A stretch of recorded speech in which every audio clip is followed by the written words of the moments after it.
algumas dicas aqui que podem ajudar vocês. Aqui, para quem não me conhece, depois eu passo para vocês, mas vamos direto ao assunto. Inteligência emocional, ela é uma teoria do Daniel Goleman. Como que eu vou trazer isso para vocês hoje? Eu vou trazer 5 pilares da inteligência emocional, mas trazendo também, não só a teoria do Daniel Goleman, mas trazendo para vocês algumas dicas de como a gente lidar com cada pilar da inteligência emocional, essencialmente no momento que a gente está vivendo agora.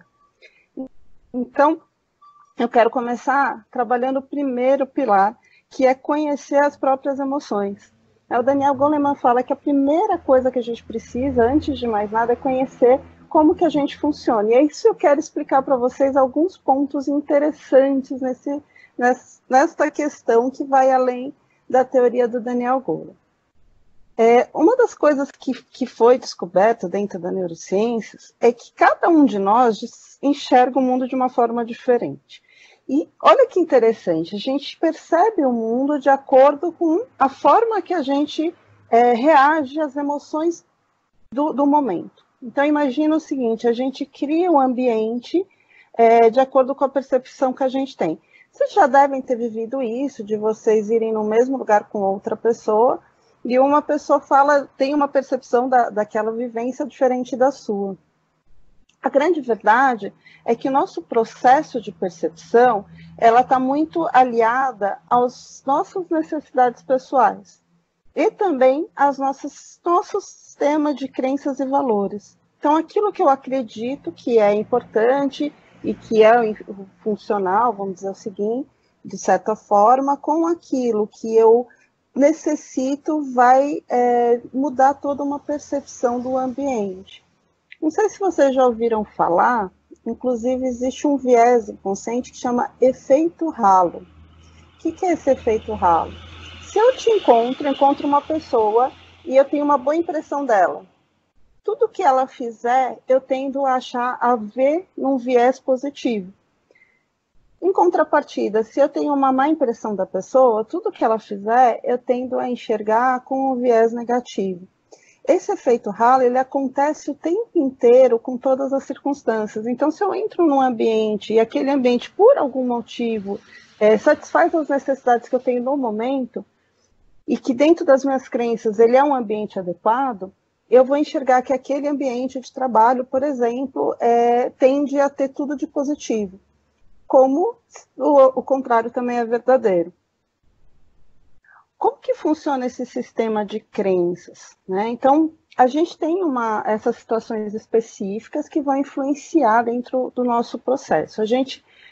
Como a gente é criado, tá? Então, é o que a gente chama de mindset, modelo mental, é esse sistema de crenças do que eu acredito que é importante, do que eu acredito que é interessante. Então, só para vocês entenderem o processo de emoção, né? A gente tem uma crença, por exemplo, eu sou incompetente. E aí eu tenho uma crença intermediária. Se eu não entendo algo perfeitamente, então eu sou burro. Isso vai gerar pensamentos automáticos na gente, né? Isso é difícil demais para mim, eu não vou conseguir entender isso jamais. Então, aquela situação que eu estou vivendo de ler aquele livro faz com que eu tenha uma reação de tristeza e eu desisto de ler o livro. Isso é importante a gente entender, porque esse momento que a gente está vivendo, ele acontece isso o tempo inteiro. Aquelas pessoas que acreditam que o processo é negativo e que aquilo não vai acabar nunca, ou que a crise vai ser cada vez pior, ela tende a desistir no meio do processo, ela tende a ter pensamentos e emoções negativas que fazem com que ela realmente pare de agir, ela fique paralisada. Tem um conceito, que é o conceito da Carol Dweck, que é o nome que está aqui no slide para vocês, que ela fala do mindset de crescimento e mindset fixo. Eu vou explicar esse conceito e vou fazer o link aqui para vocês. Ela fala que o mindset de crescimento, lembrando que mindset é esse modelo mental, que é como aquilo. O que é um modelo mental? Aquilo que a gente acredita, mais as emoções que eu tenho, mais as necessidades que eu tenho, tá? Imagina que esse mindset, o que é esse mindset de crescimento? É alguém que enxerga situações com possibilidades de sempre mudar. Então, começar pelo mindset fixo. Alguém que tem um mindset fixo, eu sou inteligente, ou eu sou boa em determinada coisa. Quando eu acredito nessas frases prontas, é porque eu tenho um mindset fixo. Isso pode ser perigoso, porque imagina vocês que a primeira vez que alguém me der uma crítica, eu vou falar, será que eu sou tão boa assim? Nossa, mas será que eu sou tão inteligente assim? E isso pode afetar completamente as minhas capacidades. O mindset de crescimento, eu entendo que eu sou boa naquilo, mas que eu posso ser boa em outras coisas desde que eu tenha um esforço, uma dedicação, algo que eu possa... todos nós somos capazes de fazer qualquer coisa desde que eu me esforce, desde que eu me dedique. E aí está um ponto crucial dessa teoria dela. Todos nós temos, de certa forma, um mindset de crescimento, um mindset fixo, mas muitas das pessoas alimentam muito mais esse mindset fixo e têm por hábito muito mais o mindset fixo. Eu sempre falo que se um elogio te afeta, a crítica vai te derrubar. Então, é nesse processo do mindset fixo. Voltando àquilo que eu estava explicando para vocês, esse processo de crenças e de emoções, num processo como esse que a gente está vivendo, conhecer como nós funcionamos, que é o primeiro princípio, é que nesse momento existe uma crise, é fato. Agora, se eu me sinto incapaz de lidar com ela, eu coloco isso como um mindset fixo e eu travo no processo. Ou eu me sinto incompetente, ou eu me sinto... não tenho o que fazer, que muita gente tem falado isso, não tem o que fazer, tem que sentar e esperar. Eu trabalho muito com inovação, né? E a inovação, ela diz o seguinte, que, ok, existe uma crise, o que eu posso fazer para essa crise virar uma oportunidade de alguma forma? O que eu posso fazer para transformar isso? E a gente pode pensar nisso de uma forma coletiva. O que dentro do que eu faço eu posso promover de mudança, de diferença para as pessoas? E isso pode me trazer crescimento também, né? E aí a gente entra no segundo princípio. O segundo princípio, de acordo com Daniel Goleman, é controlar as emoções. E aqui tem um ponto super interessante, porque se você precisa controlar algo, é porque você não tem inteligência emocional. Então, muita gente distorce o princípio que o Daniel Goleman traz, né? Então, as pessoas falam, inteligência emocional, então é assim, eu tô com raiva, eu tô com muita raiva, mas eu vou me controlar, eu vou morder o braço, mas eu não vou xingar a pessoa. Então, aí já não é inteligência emocional. Então, o ponto que é importante é você controlar as emoções que ele diz, não é se segurar, mas, na verdade, ele é um complemento do primeiro princípio. Eu me conheço tanto, eu entendo tanto como eu funciono, eu reconheço meus processos de emoção, que eu entendo como que eu reajo e por isso que eu consigo controlar. Porque eu entendo o que é necessário, as minhas necessidades pessoais. Tem um ponto super interessante das emoções, e aqui é uma desconstrução super forte, porque ninguém, nem nada, é capaz de gerar um sentimento em você. E aqui eu sei que muita gente vai estranhar isso, mas a gente tende a ter essa postura, né?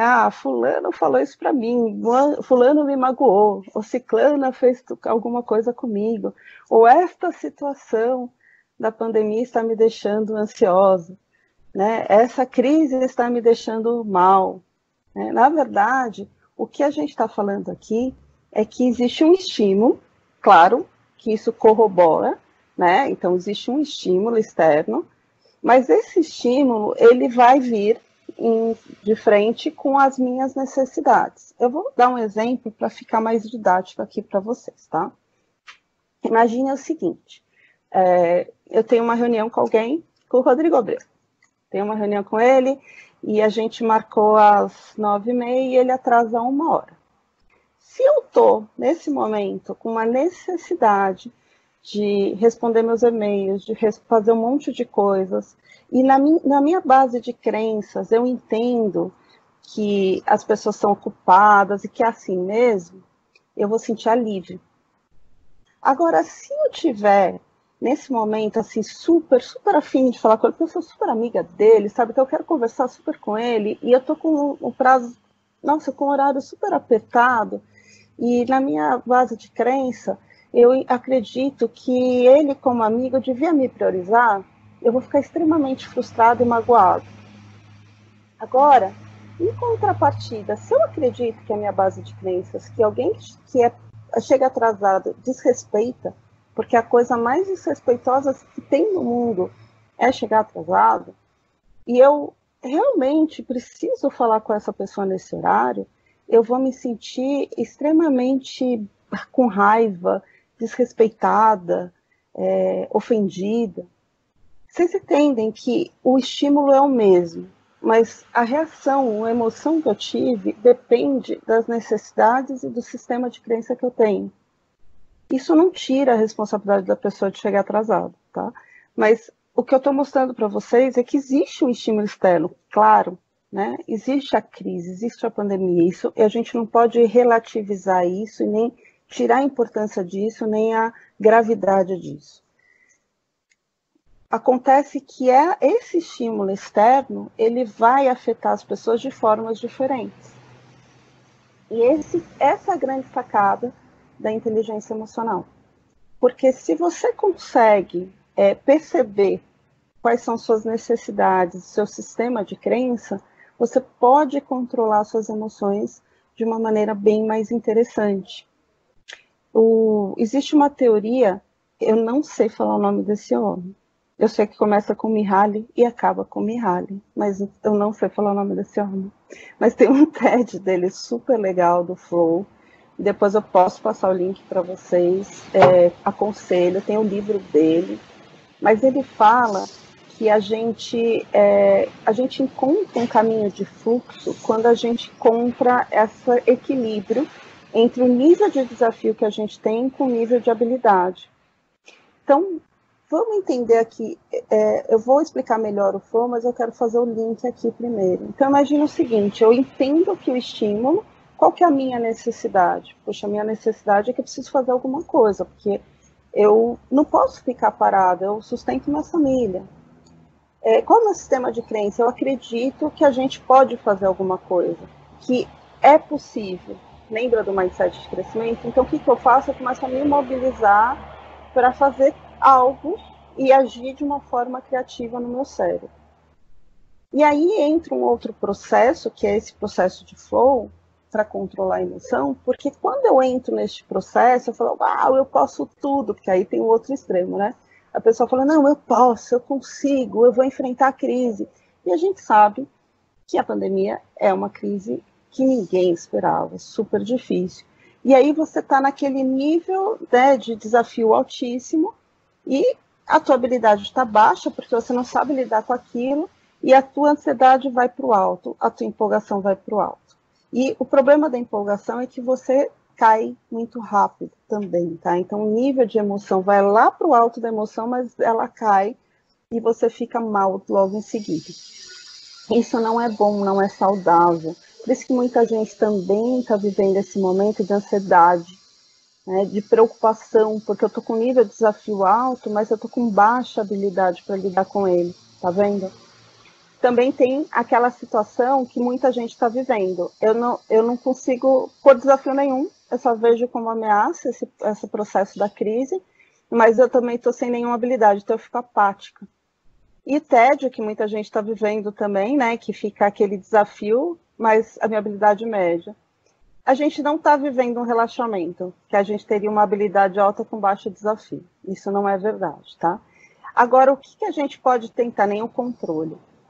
Agora, a gente entrar nesse nível de fluir, da fluidez, é a gente perceber assim, ok, eu estou com esse modelo mental de que é possível, eu sei que eu posso me desenvolver e que ainda não achei a solução, né? Aliás, o processo criativo, ele exige isso, o processo inovador. Eu não tenho a solução ainda, mas eu posso encontrar, para todo problema ter uma solução. Eu estou aqui colocando um nível de desafio alto, mas eu quero colocando pequenos desafios na medida que eu tenho habilidade, para poder fazer algo para superar a crise. Isso faz com que eu, de fato, controle a minha emoção, ok? E aqui é um ponto importante. A ameaça, e esse momento que a gente está vivendo de crise tem muito a ver com a ameaça, ela gera no nosso cérebro, como eu estou dizendo para vocês, o estímulo vem, né? E o estímulo, o que acontece? Ele vai para o nosso cérebro límbico, que é responsável pelas nossas emoções, e isso vai mandar uma mensagem automática, né, para a nossa amígdala. Quando isso vem como ameaça, a amígdala manda mensagem direto para o nosso sistema nervoso. E aí é reações imediatas, ok? Reações imediatas é nervoso, ansiedade. Isso reduz criatividade, reduz percepção. Então, quando eu enxergo esse processo não como uma ameaça, mas como um desafio, ok, eu tenho um desafio, eu preciso fazer algo por isso, eu não tenho a resposta ainda, mas é um desafio, e eu posso ter uma recompensa no final, e aí o processo é diferente, porque aí eu vou gerar um processo que a gente chama dos neurotransmissores no cérebro, de dopamina, né, de gerar recompensa, e esse processo aí abre canais no nosso cérebro de criatividade, de percepção, de encontrar mais respostas, são estímulos que trazem mais respostas. Então, a primeira dica que eu dou para vocês nesse processo é que a gente veja como um desafio. E a segunda dica é que a gente, dentro desse desafio, a gente vá criando pequenos desafios para a gente cada dia dentro do nível de habilidade que a gente tem. Lembrando que dentro do modelo mental que a gente pode desenvolver a cada dia qualquer coisa, a gente pode ir aumentando esse nível de desafio, né? Então, vocês podem criar processos para vocês mesmos em que vocês vão criando desafios para sair dessa situação. E eu digo sair dessa situação porque mesmo, eu acredito, claro que uma hora essa pandemia acaba, mas a gente tem uma crise provavelmente aí de economia também que vai acontecer. Então, a gente precisa trabalhar muito esse processo de inteligência emocional, né? E a gente vê um processo de escassez, né? Não sei quem já leu aquele livro do José Saramago, eu indico, Ensaio sobre a Cegueira, mas o processo da escassez, ela atrapalha.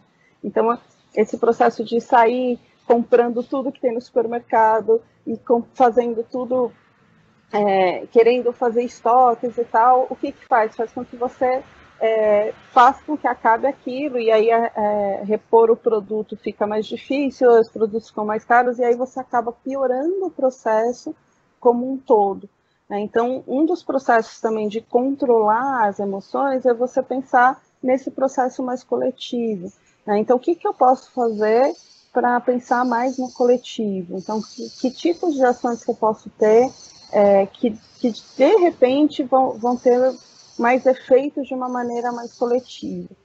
Essa crise, ela mostra muito o quanto que nós somos interdependentes, acho que essa é a palavra certa, né? Então, a gente percebe isso muito, porque se nessa cadeia, né, se um não está trabalhando, o outro precisa do serviço ou precisa do dinheiro e o processo não circula, né? Bom, o terceiro pilar da comunicação, ótimo, na inteligência social é a automotivação. E aqui o Daniel Goleman traz a automotivação como um processo de você criar metas e desenvolver um processo, saber onde você quer chegar, ao que você quer.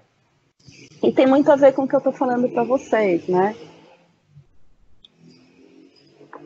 Porque se você criar desafios para você, você também mantém sua cabeça nativa, e a sua cabeça nativa você vai criando as novas habilidades e os novos processos. Dentro desses desafios, a gente sempre sugere que você crie um plano de mudança. Isso te automotiva. Acho que é importante, já que a gente está falando de automotivação, explicar o que é motivação. Né? Motivação vem da etimologia da palavra, é um motivo para agir. E aqui eu tenho uma diferença bem interessante, que é a diferença de compromisso, motivação e engajamento. Quando eu tenho uma motivação, eu tenho um motivo para agir.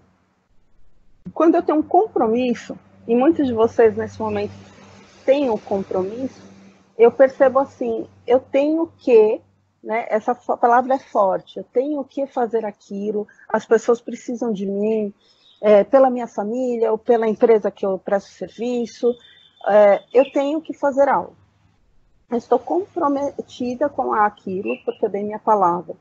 Agora, o engajamento, ele tem uma força maior, né? O engajamento, ele tem a ver com a automotivação, porque o engajamento, ele soma esse poder do motivo para a ação com o compromisso.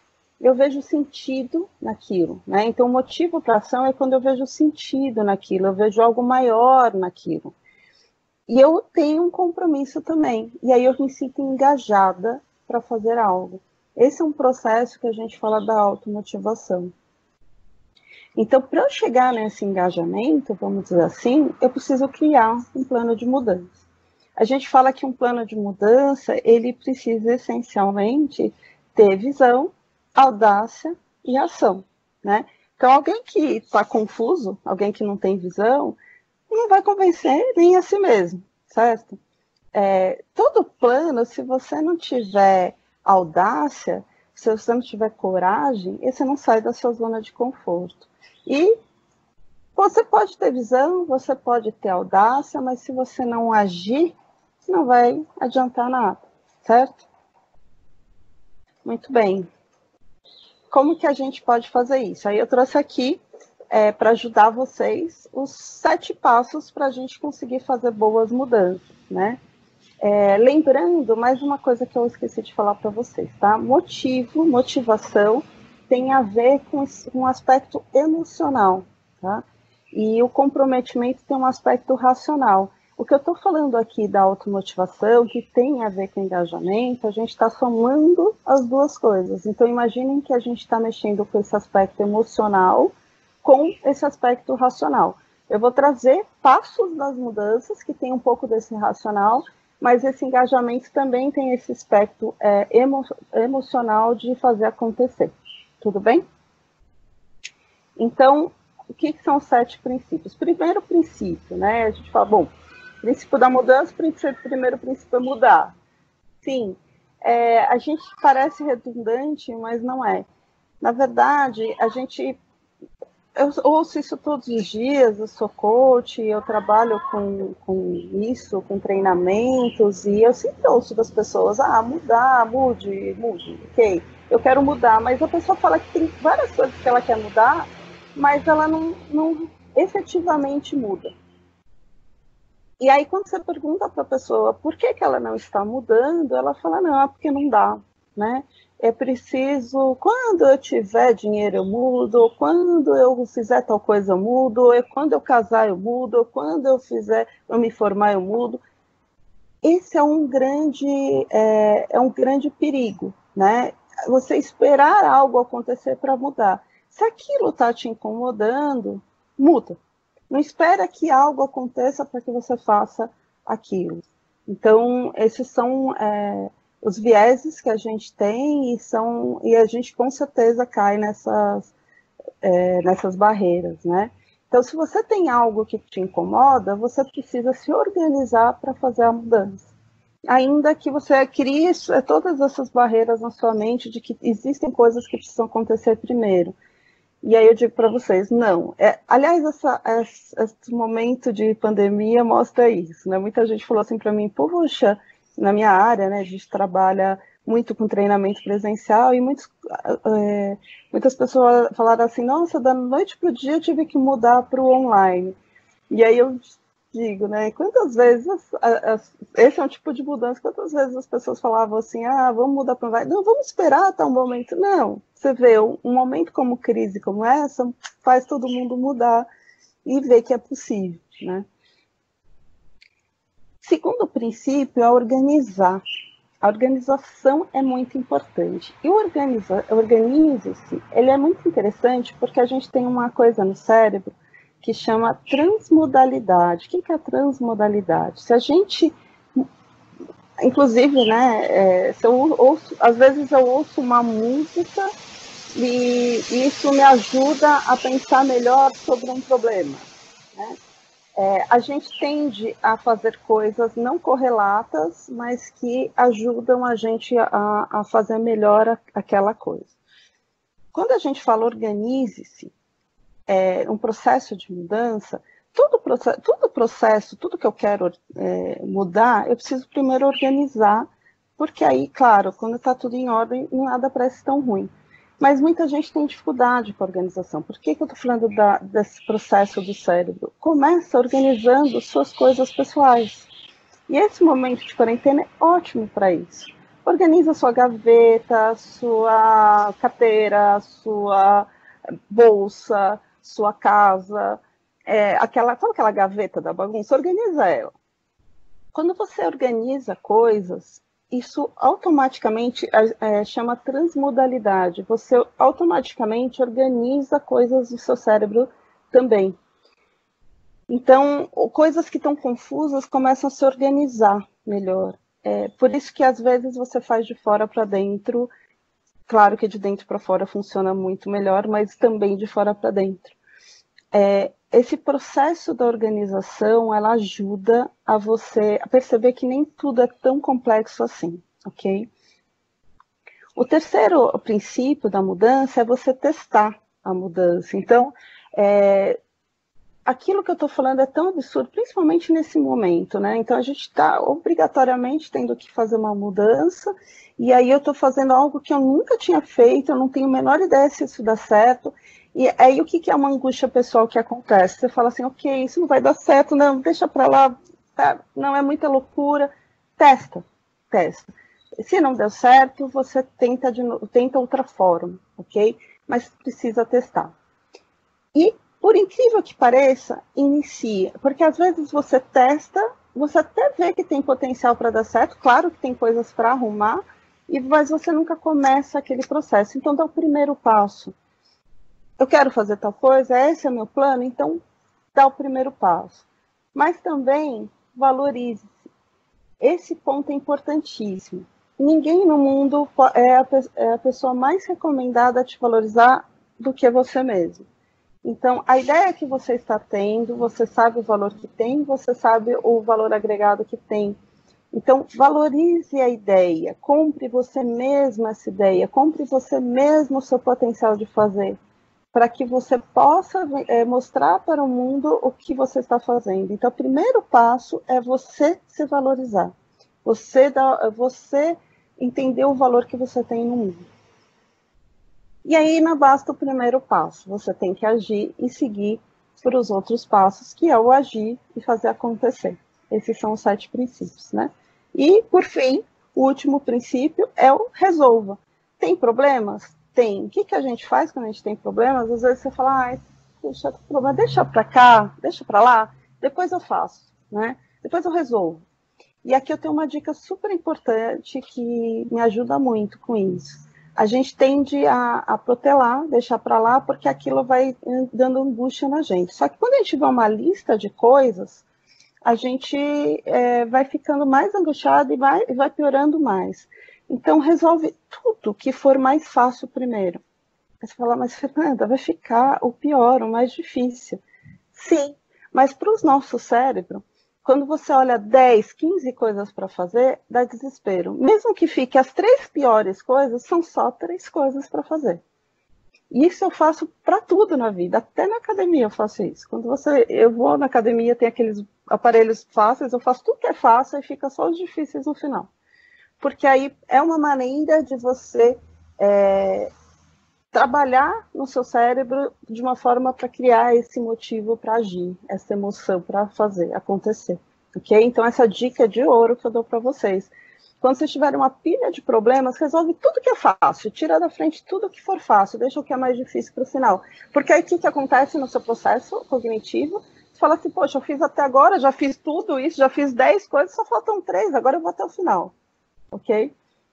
E aqui fica uma dica de gestão de mudanças. Toda gestão de mudança, ela exige visão, valores, missão, estratégia, recursos, competência, motivação e feedback. Porque uma mudança sem visão, ela gera confusão. Uma mudança sem valores, ela gera corrupção. E lembrando que corrupção no seu sentido, seus valores pessoais, ok? Uma mudança sem missão e estratégia gera difusão. Uma mudança sem recursos gera frustração. Uma mudança sem competência gera fadiga.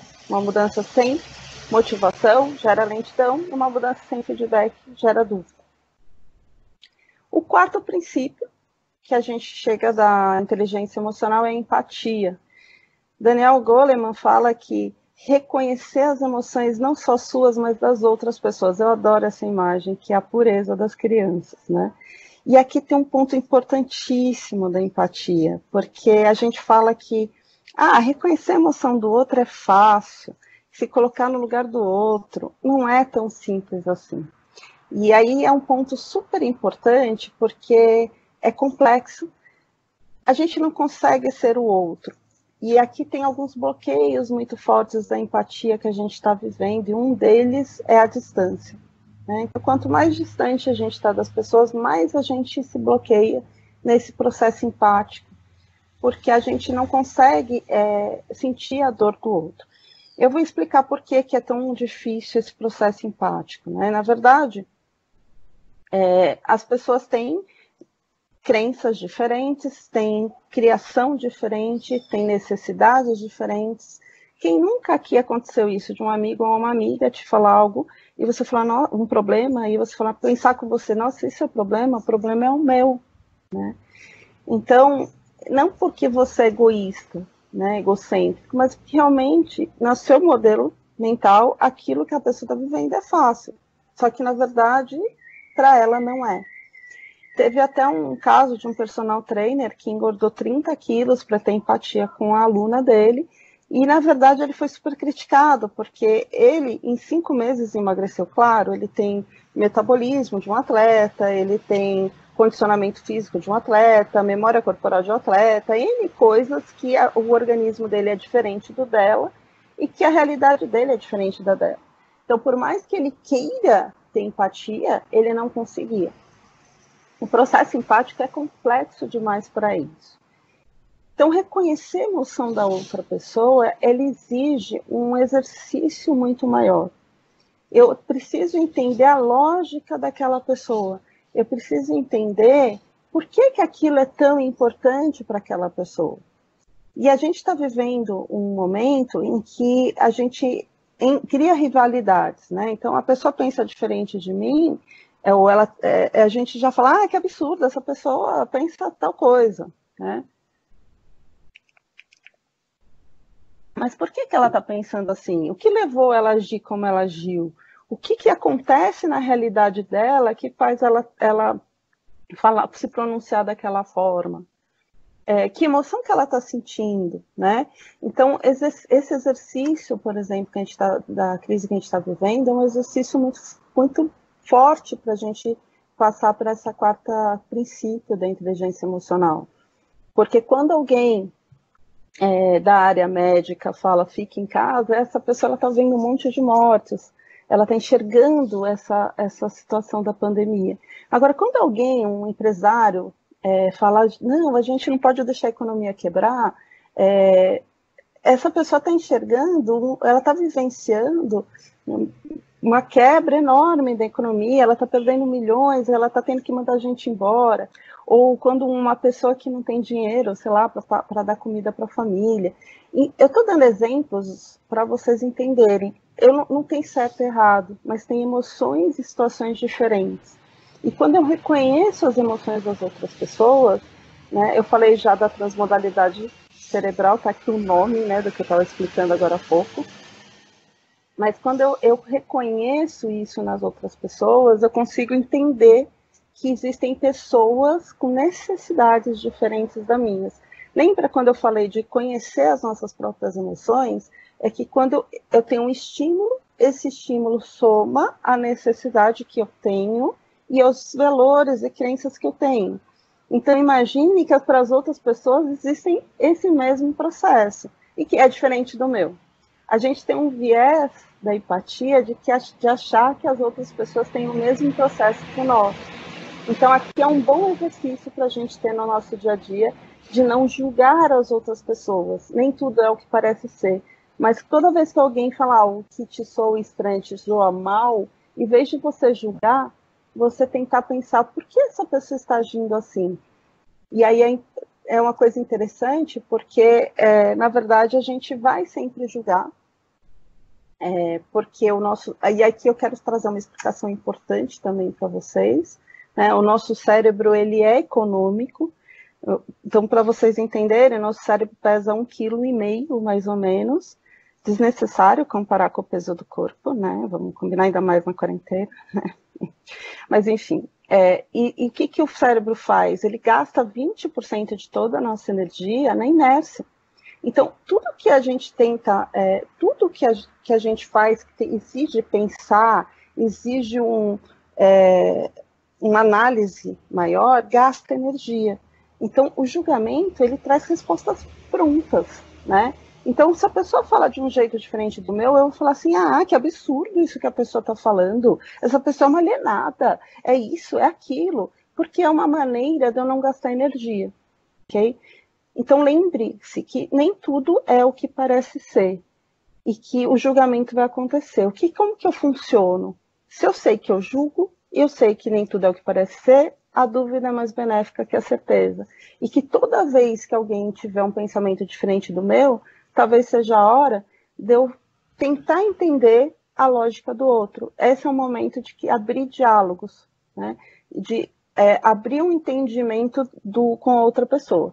O diálogo é divino e logos é palavra, né? Então, diálogo é uma palavra divina que eu abro com outra pessoa para tentar entender a lógica do outro, o que aquele estímulo funcionou diferente para o outro, por que funcionou diferente.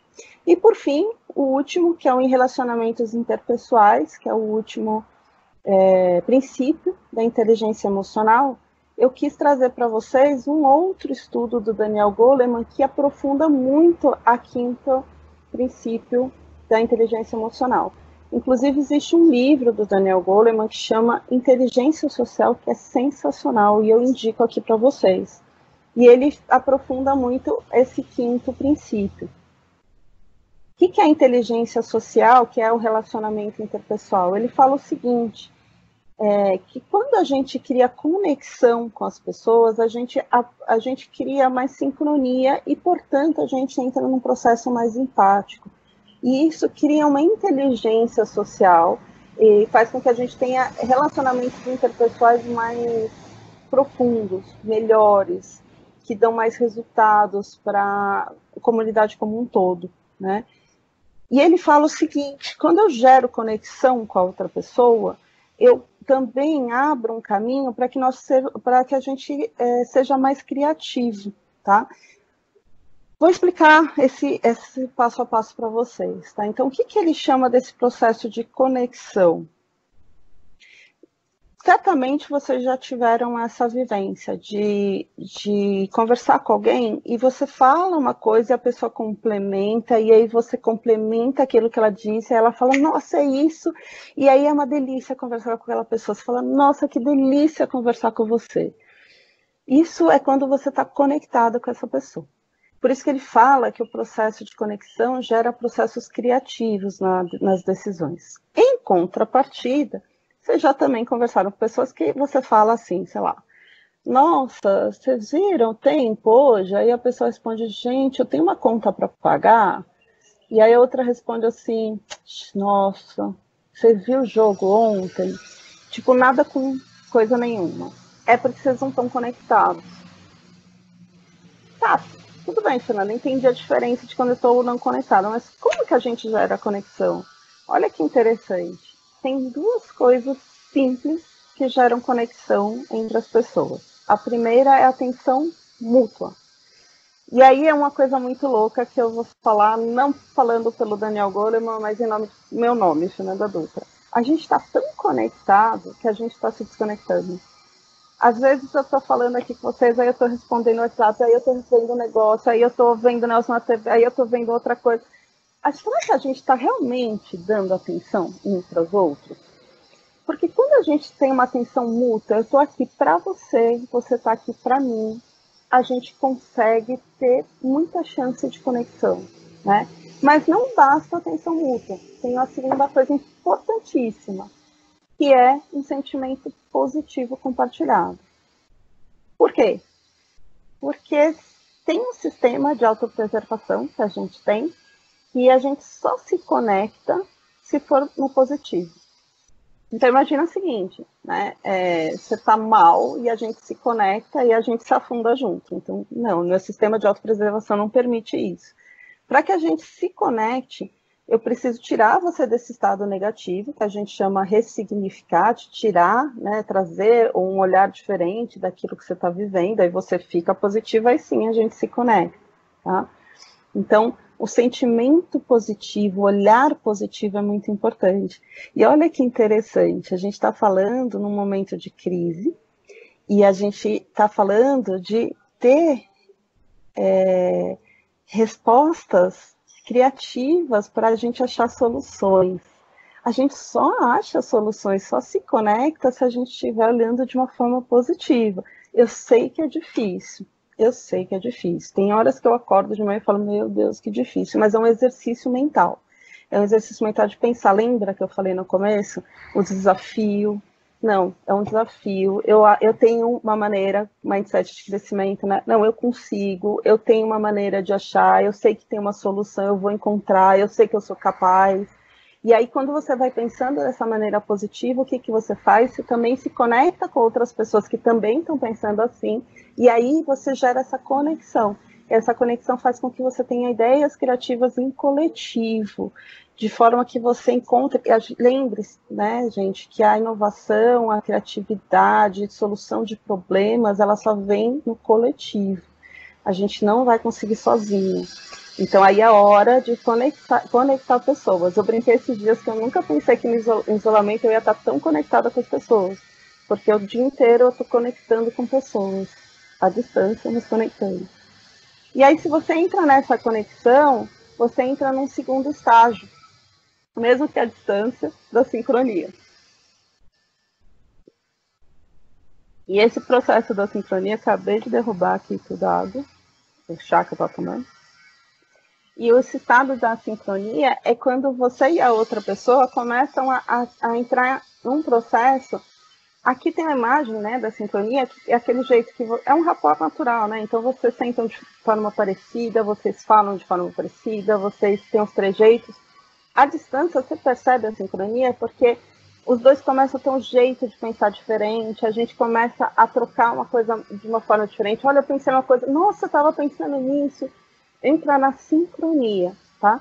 E a sincronia é muito forte, porque imagina se na conexão você tem poder de decisão criativo, na sincronia é poderosíssimo. Aliás, na sincronia, o Daniel Goleman ele cita que é muito comum quando as pessoas falam, quando você tem muita sincronia com alguém, que as pessoas falem, nossa, como vocês são parecidos, e às vezes fisicamente você não tem nada a ver com a pessoa, mas as pessoas acham coisas semelhantes entre você e aquela pessoa, mas pelo jeito que você é com a pessoa. E aí, claro, ele fala que você entra, não tem aqui o slide, mas tem a terceira slide que seria da empatia.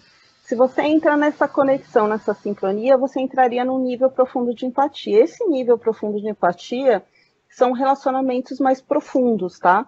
Então, imagina assim, que se eu entro nessa conexão, e aí a gente caminhou para uma sincronia, a gente pode entrar numa empatia. Essa empatia que ele diz realmente eu sinto que você sente, porque a gente já se conectou, a gente já entrou em sincronia, a gente entrou na empatia profunda. Aqui são relacionamentos de mãe com filho, de familiares ou de amigos muito coisas mais profundas. E imaginem que eu realmente consigo sentir o que a outra pessoa sente, tá? Inclusive, ele coloca no livro dele um experimento de casais que estão há 20 anos juntos, e ele pega fotos, né, do casal quando se conheceu, e na medida dos anos vai ficando parecido. E aí o interessante desse experimento é que, por tantos anos, o que um sente, o outro sente, né, porque entrou em conexão, sincronia e empatia. Então, se um fica bravo, o outro também fica, se fica triste, o outro também fica, que vai mexendo os músculos faciais de uma forma muito parecida, e aí vai envelhecendo e vai ficando com a feição parecida. E isso explica por que pais ficam parecidos com filhos adotivos. Tá?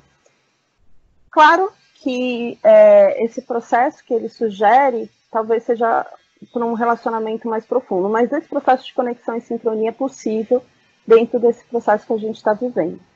Para fechar, que eu já estou no tempo certinho aqui, 10h15, eu queria fechar com vocês com uma filosofia japonesa que chama Ishigo Shie.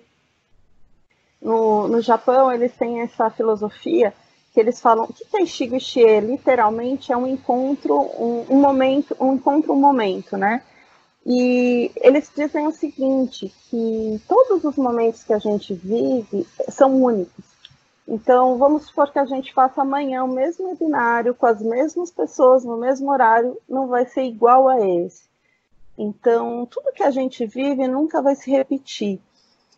Por mais que seja difícil esse momento, ele tem algo para nos ensinar, tem algo que seja importante e relevante. Então, a gente não pode desperdiçar nenhum momento na nossa vida, porque todos os momentos são únicos e preciosos.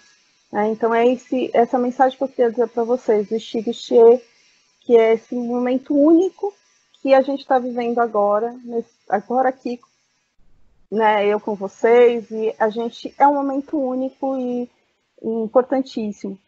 Então, que a gente não desperdice nenhum deles.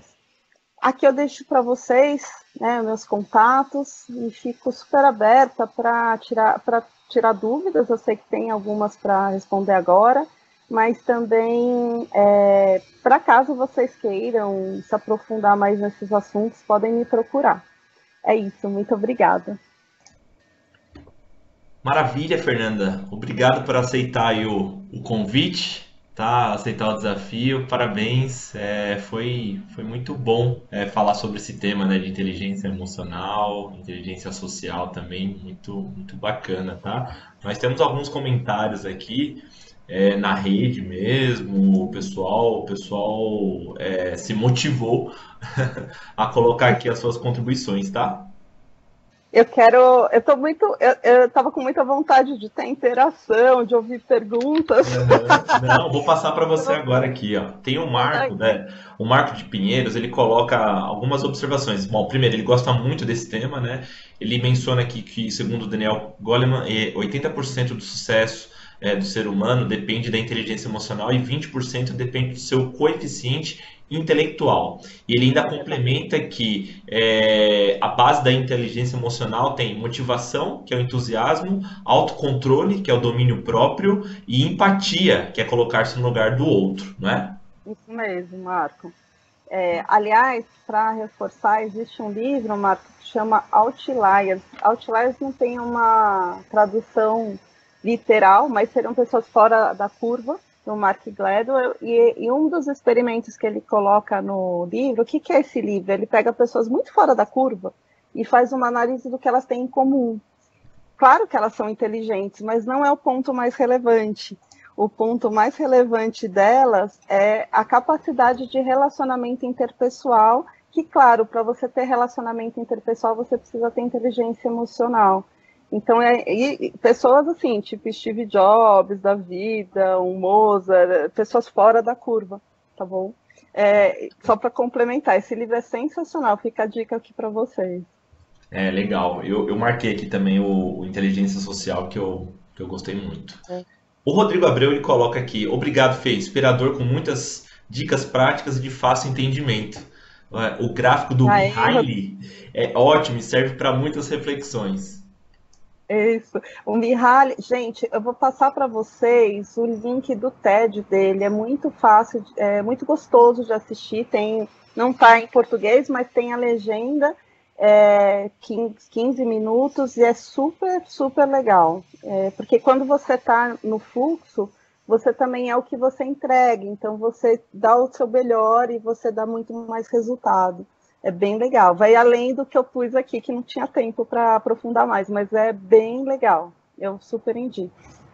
Muito bom. E aí, para complementar, tem vários outros depoimentos aqui de agradecimento, pessoal das unidades, pessoal da Master também. O Rodrigo falando que tem algumas sugestões aqui de livro, que pode compartilhar. O Rogério também colocando que foi muito inspirador, pertinente, né, para o momento. É isso aí, Fê. Eu vou abrir agora também para o Michel, né, que está ali fazendo o acompanhamento da live. Você, E aí, se ele nenhuma tiver algum. pergunta?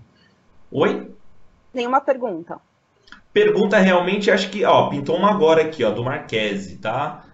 A Tá. conexão entre duas pessoas pode ser provocada unilateralmente? Ou seja, uma pessoa influenciar nas sinapses do outro e gerar uma empatia entre os dois? Na verdade, qual é o nome dele? Marquese, né? Isso, Fábio Marquese. Marquese, é Na nosso verdade, parceiro. aí, Marquese. Na verdade, o relacionamento sempre começa da provocação do estímulo de um dos dois, né? E se o estímulo, por exemplo, se uma pessoa joga um estímulo e esse estímulo bater de alguma forma com as minhas necessidades, com as minhas crenças, eu vou, de alguma forma, criar conexão com você. Então, tem aquele livro do Dale Carnegie que ele fala, né, como fazer amigos e influenciar pessoas, que viram best-seller. O nome não é tão legal, né, mas assim, o livro é muito bom.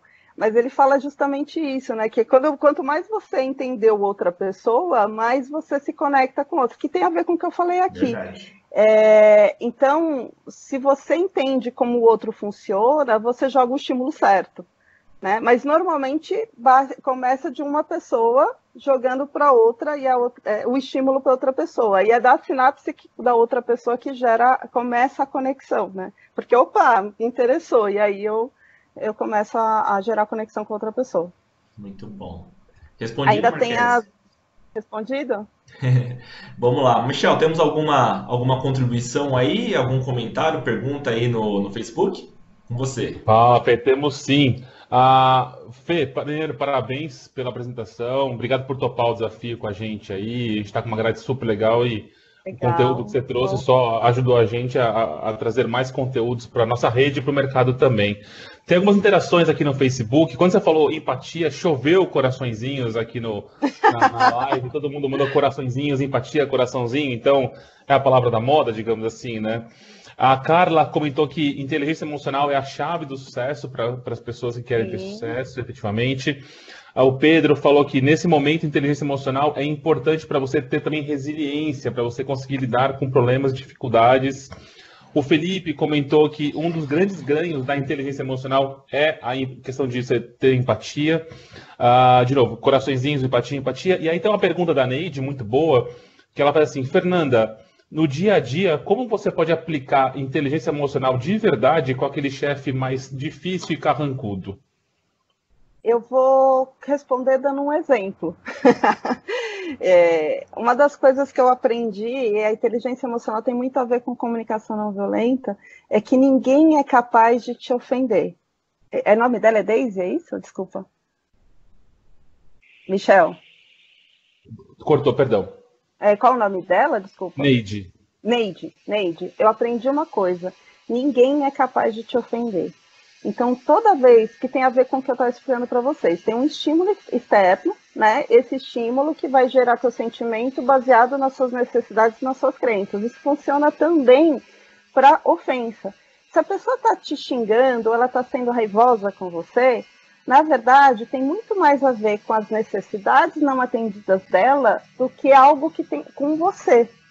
Então, por exemplo, quando alguém está te xingando de burra, será que se quando você fica magoada, é como se você estivesse acreditando que você realmente é burra? A ofensa ela só vai te atingir se você validar. Então, eu vou contar um caso que é real, né? E que foi alguém que teve curso comigo de comunicação não violenta, com inteligência emocional, e depois eu tive esse feedback que foi super legal. Tinha um gestor que estava com esse comportamento errático, vamos dizer assim, e ele tinha esse péssimo hábito de gritar com todo mundo, seus incompetentes, se você quer, vocês não conseguem fazer nada e tal. E foi um estagiário que pôs em prática o que ele aprendeu e foi sensacional. Ele levantou e falou assim, não, eu não sou incompetente. Mas eu entendo, lembra que processo empático? Eu não sou incompetente, mas eu entendo que se você está me chamando de incompetente, é porque neste momento eu não estou entregando o que você precisa, o que você entrega. Então, senta aqui comigo e me ajuda a entender o que você precisa para que a gente dê o resultado esperado. Diz que depois que ele fez isso, esse gestor nunca mais agiu dessa forma. Porque aqui é o princípio, né? Eu não sou o que você está dizendo. Então, eu não aceitei a ofensa, mas eu também entendo que se você está agindo assim, é porque existe algo que faz você agir assim. Né? O que está por trás disso? Ou quais são as necessidades que não foram atendidas? O que faz você ficar tão descontrolado? Então, é um pouco desse processo. E isso é libertador. E a resposta que ele deu foi educada, foi gentil, colocou limite. O gestor nunca mais fez isso. E foi real, foi verdadeiro. Foi, inclusive, um feedback que eu recebi positivo do curso que eu dei. Então, eu não sei se eu te respondi. Maravilha, Fê. É isso aí, respondeu sim. Bom, pessoal, estamos encerrando aqui. Obrigado, Fernanda, mais uma vez aí pela apresentação, por aceitar o desafio aí com a gente. Pessoal, só alguns recados. Super obrigada pela audiência aqui. Foi um prazer enorme. Obrigada pelo convite, meninos. E é isso. Obrigada mesmo.